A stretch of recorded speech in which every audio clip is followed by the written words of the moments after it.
Little Smoky River, you've been good to me. From every fallen timber, be a strong standing tree. Hey, how's it going, everybody? It's Dusty Tucker. Today I have a loading video for you guys today. It's going to be loading Black Powder 45 Colt. Now, there's like a bunch of videos on YouTube already on how to do this, but I'm just going to throw my way in, or my version of doing it. Just, whatever. The more the merrier, right?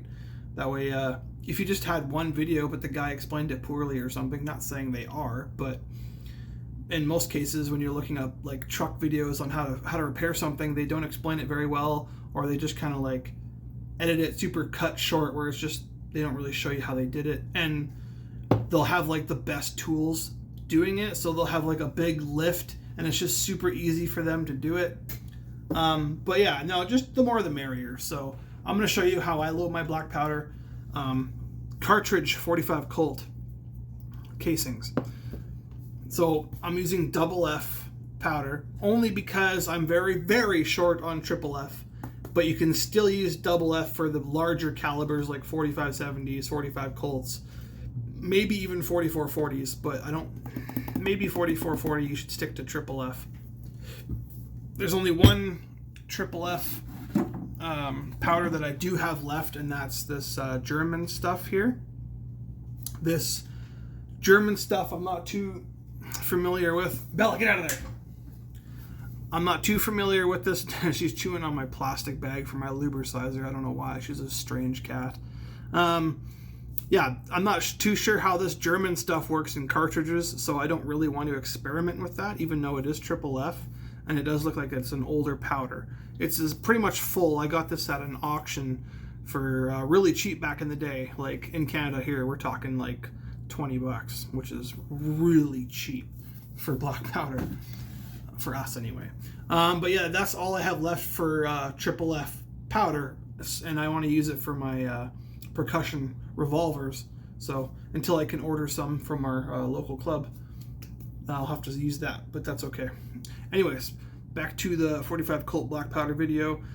Now, there's different projectiles you can get away with using. I would suggest you get the overall proper projectile, and that's you can get the 250 grain or the 200 grain. This is the 200 grain big lube groove 45 bullet. So they come, it drops 453 or 454 or something like that, but you size it down to 452. And nice giant lube groove, as you can see, versus a regular 200 grain projectile where you barely have any lube in there. That's a smokeless bullet.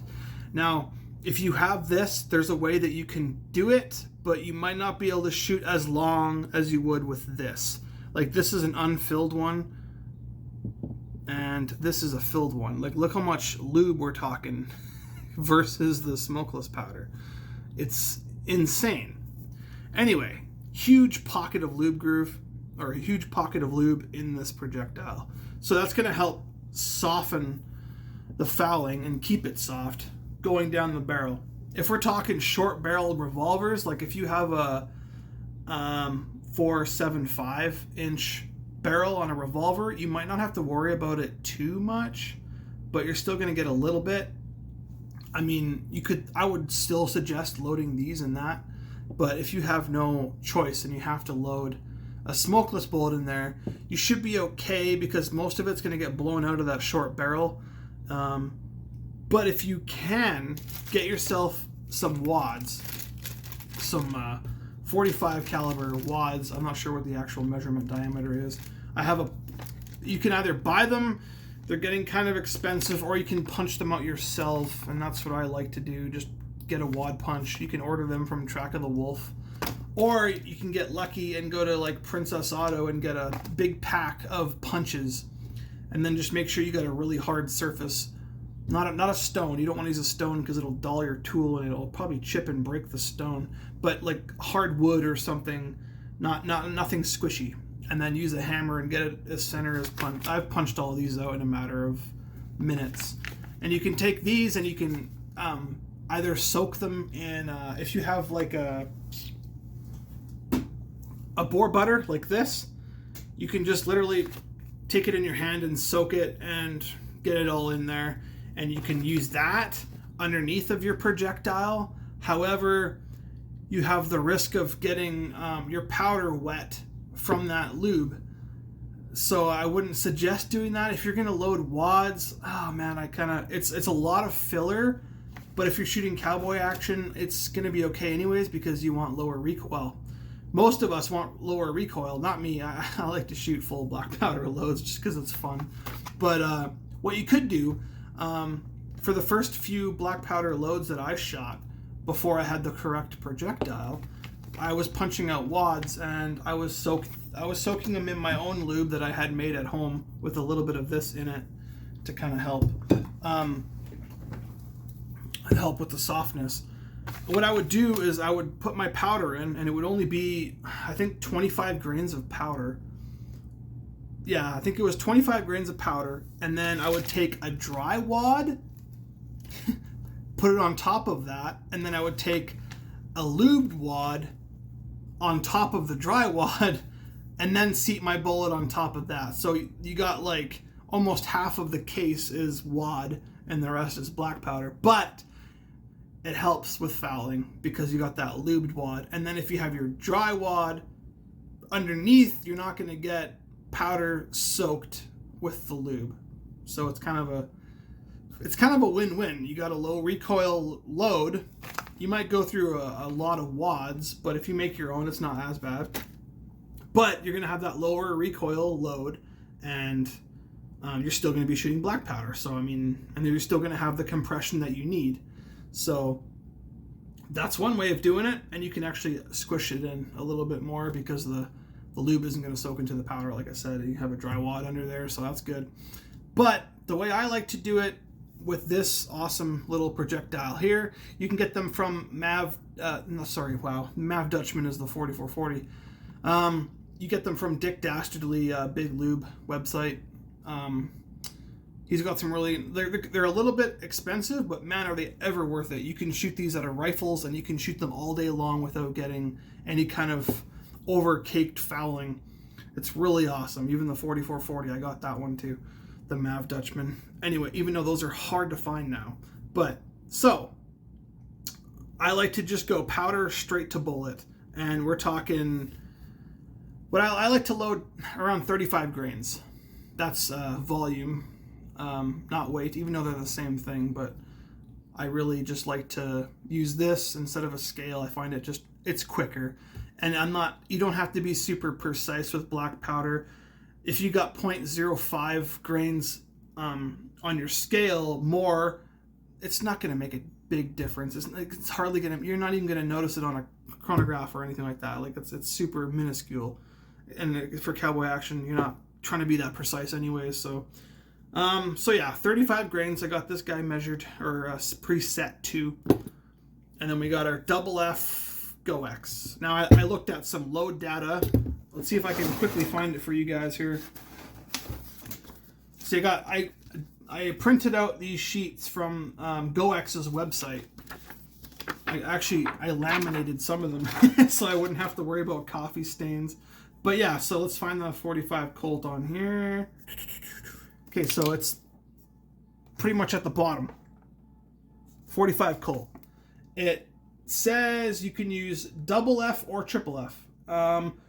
You can go, it says 42 grains maximum. 42 grains of double F, 40 grains, and then if you go to triple F, hold on, I think this is double F. I think it's about the same. But yeah, I would just go to the GoX's website and print these suckers out.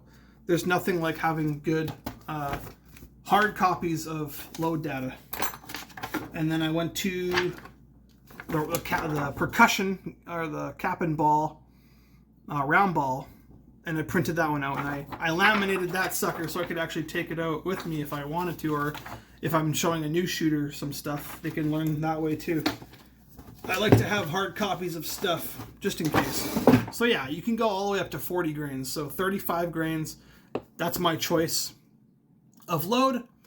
So I'm gonna try to flip my angle over here to the operation so you can kind of get a better look at what I'm doing. I forgot to mention another thing that you can do instead of using, let's say you have the smokeless load that I was talking about, where you have dry wad, lubed wad, projectile. If you don't want to waste that many wads, you could just get some shredded wheat. I put it in a heavy-duty plastic bag and just crunched it up so it kind of looks like sawdust. I just took a rolling pin and put it in a heavy-duty bag and just crunched the living crap out of the shredded wheat. And then you can use that as filler too. So you can take your black powder charge and then put some shredded wheat on top of the black powder and then your lubed wad. That way your lube isn't soaking into the powder. You can do that too if you don't want to waste too many wads. You can also use this for your black powder, your big lube bullets. If you want to down charge your, instead of using wads, you could download your powder charge by filling with some shredded wheat as well, if you want lower recoil and whatnot. So I just wanted to add that. All right, so this is pretty much as close as I can get without running into some of my other stuff on my bench here. So what we have in here is our case mouth expanding 45 Colt die. And you don't have to change that at all for black powder. It's going to be the same regardless. I got my number 11 shell holder and my big priming cup on there. These guys are getting hard to find and they're getting stupid expensive. So I like to be extra careful with them. I don't like to spill them or anything like that. Now let's take a few of them out. I'm running kind of low on them and they're probably triple the cost they used to be almost. All right, let's put one of them in the cup. I don't like that little priming arm that you can get with this thing. It flips them upside down too often or it just spits them out. Yeah, it's not worth it. So I take your case like you normally would with a smokeless, bevel the case mouth, push in your primer. This is what I like about single stage operations. I always check after, make sure especially for revolvers, make sure your primer is seated flush or slightly lower than flush. Case mouth expansion, good to go. So I'm just going to quickly run the other ones through here because I know you guys already know how to do this operation, and I will come back to you once I'm done these. All right, so I'm only doing 5 for the sake of the video, just because whatever. I've got a bunch of these loaded up already. So I got 5 of these primed, case mouth expanded. They were already sized. Like I explained in my other video, as soon as I'm done shooting and I come back from the range, they're in the tumbler, straight to the tumbler. And then when they're done, I take them out, resize, deprime, and then they go in the bag and in my drawer. That way, I'm always one step ahead when I want to do my loading. I know lots of people are like, oh, well, just get a big Dylan thing. I'm not interested in that. Lots of people have been commenting on my videos on getting a progressive press and everything like that. But I prefer the single stage press. Even if I'm making large quantity of ammunition, I still prefer the single stage press. You can check each individual stage to make sure that you are good to go. So, with that aside, I like to have a dowel. It's just easier for me to have it in one, because if I cut this in half, I might lose it. I have one set for my 4440, and then the other side for 45 Colt. They're pretty similar in gauges, but so for whatever projectile you are using, I'd grab a new one, but I don't really have one. Upside down here, so you want to take the bottom of your bullet and the top of your crimp groove. I like to give it a little bit of a buffer so it squishes a little bit better.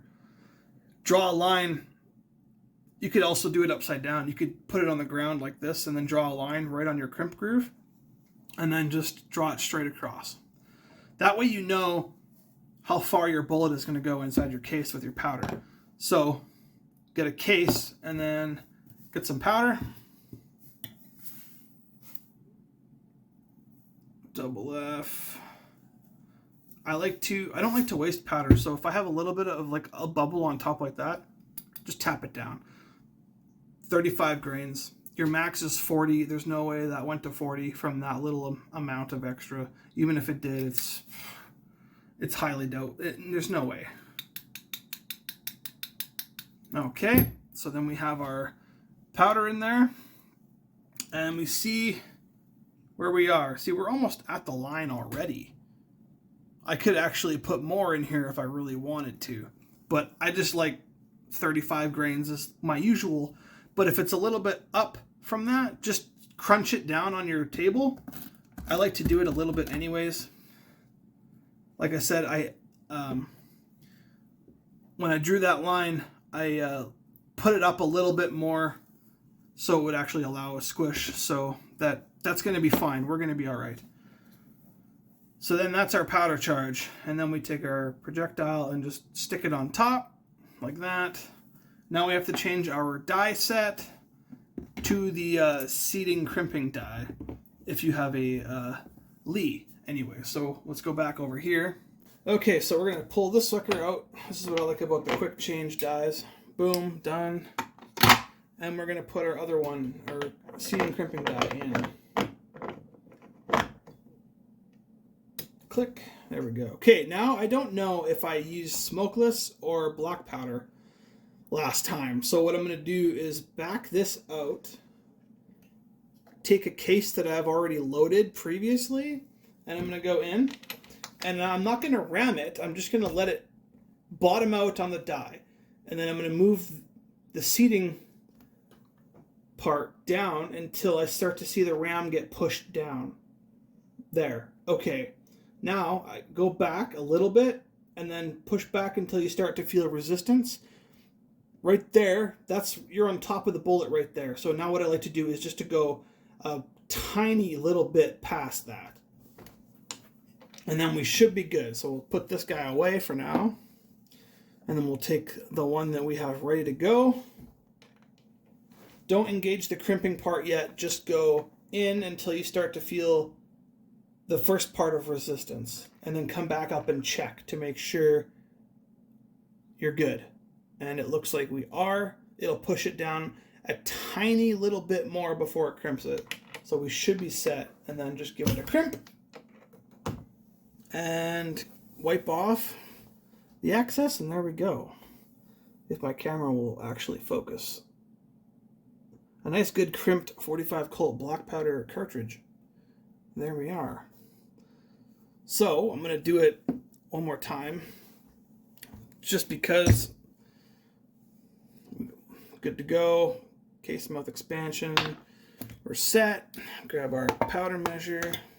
This is hard to do with all this stuff in the way. See, like I said, if you have a little bit more, it's not going to make up the difference of 5 grains. Plus, I don't feel like dumping powder on the ground, precious powder on the ground. And just to show you guys how little of a difference it's going to make, I'll actually break out my scale with the next one here, and I'll show you. All right, take our bullet. We have everything set here, so we should be good to go. Boom. I like to just give it a wipe, and I like to have a nice tight crimp. I don't like to be able to catch my nail. This is just me. You don't have to do this. I rub my nail up and down the bullet, and if my nail doesn't catch on anything, that's a solid crimp, and you're going to get the best powder ignition, I think, out of that. So there's another one. All right, I'm going to change camera's angle again. I'll be right back. Okay, so I got my scale set here. I like to give it a bump test before I get going. All right, so what we're going to do is we're going to pour out, what was it, 35 grains? Okay, so we're just going to pour 35 grains in here. 30, come on. a little bit more. We'll be precise with this one just because. Pour it back into the container. There, 30, close enough. Okay, so 35 grains. All right. We're going to take our powder measure. Let's see if I can come up just a little bit so you guys can kind of see what I'm doing without spilling it all over the ground. We're going to take our powder measure and how am I going to pour this into there? Actually, here, this is what I'm going to have to do. This is an empty case. We're going to take our funnel and we're going to pour the powder in here into the case first. It's all in there. See how high up it is? Okay. And then we're going to take, remember this thing is set to 35. We're going to take it in here. Oh, can't see. And we're going to dump it in. Look at that. Look how much bubbled on top. So when I say bubble on top, if you just tap it until it settles, we're talking, we'll try to do this as carefully as we can without spilling too much. That's how much we would have loaded our case, right? With this extra. So what do we got extra? We got 2.7 grains. So really we're only loading like 32 something rather. Around 32 grains. And then we'll pour this in the case and see if it looks familiar or not. Looks close. Let's see. Yeah, look at that. We're pretty much right on the money. So realistically, we are loading a little bit shy of what we thought we were loading, but I happen to know this scale is actually out close to 3 grains. When I measured the same powder charge on my RCBS scale with the same, like I think I did 5 grains and I transferred it over and it only measured 2 grains. So I know that this one is out 3 grains, or yeah, close to 3 grains. I think it's like 2.5. And that's the whole reason I don't like to measure black powder on a scale, because I know that scales can go out from time to time. I just don't want to risk that. Even that much extra in the case would not really make a difference anyway. I just find it a lot easier just using a volume measuring device for cartridges. A lot. You can even get these Lee powder scoops, like these CC scoops here. If you can find one that throws 35 grains, be my guest. That's probably your best bet. But I mean, this is what I've been using the whole time. So we'll pour that all back in there. And looks like we only lost a tiny little bit, 34 grains. But yeah, I just wanted to clear that up. Just to make sure that you guys aren't, whoa, you got a heaping 35 grains there. That's close to 40 grains. No, it's about the same. So, not too worried about it. But yeah, that's pretty much how I load my black powder cartridges. I would show you the other way with the, I'll explain it instead of actually doing it, because I don't feel like having a couple of underloaded black powder cartridges laying around. You would take, okay, so it's going to be kind of hard to do off the hand. So let's say you got this guy here, and then you get a wad, or 2 wads in this case. Let's say you have a lubed wad and a dry wad. If you want to do it that way, you could risk just having the lubed wad right on top of the powder, but like I said, it's going to absorb some of that into the powder. It's going to squeeze out some of the lubrication into the powder, and you're going to get an uneven burn or inconsistent burn of powder. Plus you're going to have extra fouling in your barrel, probably because of the wet powder, unburnt powder that splattered into your barrel. So it's better off to probably do, I'm not sure how many grains. You would have to kind of eyeball it. So you take a dowel or something, take your bullet, and then take your 2 wads, and then do the same thing. Go from the bottom of the dowel to where the crimp groove is. You can see the crimp groove is much farther down This is also a smokeless bullet, but that's what you would be using. You would draw your crimp line right where my fingernail is, and then you pour your powder. You know that if you're under 40, there's no way you're going to fit 40 with that much cushion anyways. So you take your powder inside your case, and then you push it down until you get to that line roughly. And then once you're there, you just put your dry wad on you put your dry wad in first, and then you put your lubed wad on top, and then you take your bullet, and then you seat it, crimp it, good to go. So those are the two different ways you could do it. But like I said before, I would definitely recommend one of these big fat juicy boys here. I think that's pretty much all I got for this video. I do have an upgrade on my bench. It's kind of a strange one. I have an extra powder measure now. So I bought this guy because I didn't want to have to keep switching powders out of this guy. I like to have actually more than one.